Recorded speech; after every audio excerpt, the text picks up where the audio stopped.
विम्याच्या रकमेसाठी एका दाम्पत्याने असा काही खतरनाक डाव रचला त्याचा विचारही करून तुम्ही सुन्न व्हाल। पतीने आपल्या मृत्यूचे नाटक रचले। विम्याची रक्कम मिळावी म्हणून त्याने अपघाताचा बनाव केला। विशेष म्हणजे त्याने मृत्यू झाला आहे हे दाखवण्यासाठी आपल्यासारख्या दिसणाऱ्या एका व्यक्तीचा खून केला। त्यानंतर विम्याचे पैसे पत्नीला मिळतील असा त्याचा डाव होता। पण या दंपतीची एक चूक केली आणि त्यांचा खेळ खल्लास झाला। या प्रकरणात हे पती पत्नीच नाही तर अन्य लोकही सहभागी होते। त्यांनाही पोलिसांनी ताब्यात घेत संपूर्ण प्रकरणाचा पर्दाफाश केलेला आहे।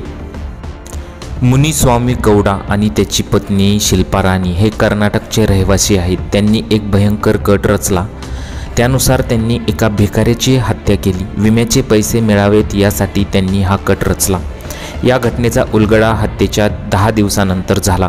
भिकाऱ्याची हत्या करण्याचा कट मुनिस्वामी, त्याची पत्नी शिल्पा राणी आणि ट्रक ड्रायव्हर देवेंद्र नाईक, सुरेश आणि वसंत या सर्वांनी मिळून केली होती। पोलीस या प्रकरणाचा तपास करत असताना त्यांनी ट्रक ड्रायव्हरला अटक केली होती।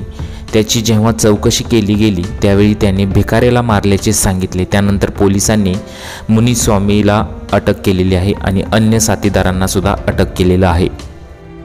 मुनिस्वामी याच्यावर मोठ्या प्रमाणात कर्ज होते। ते कर्ज फेडण्यासाठी त्याने स्वतःचे आधी बरेच विमे काढले। त्यातून विम्याचे मोठ्या प्रमाणात पैसे मिळण्याचा त्याचा विचार होता। त्यानुसार त्याने कट रचला। आपल्यासारख्या दिसणाऱ्या एक माणूस त्याने शोधून काढला। त्यातून त्याने स्वतःच्या मृत्यूचा डाव रचला। त्याच्यासारखा दिसणारा एक भिकारी त्याला मिळाला। त्याच्याकडे त्याने आपले आधार कार्ड आणि ओळखपत्र दिलं। त्यानंतर त्याच्या अपघाती मृत्यू दाखवण्यात आला। त्यानंतर त्याच्या पत्नीनेही हा मृतदेह मुनिस्वामीचाच आहे अशी ओळख पटवली। परंतु पोलिसांनी या घटनेचा उलगडा बाहेर काढलेला आहे आणि सर्वांना अटक केलेली आहे। परंतु यामध्ये त्या बिचाऱ्या भिकाऱ्याचा मृत्यू झालेला आहे।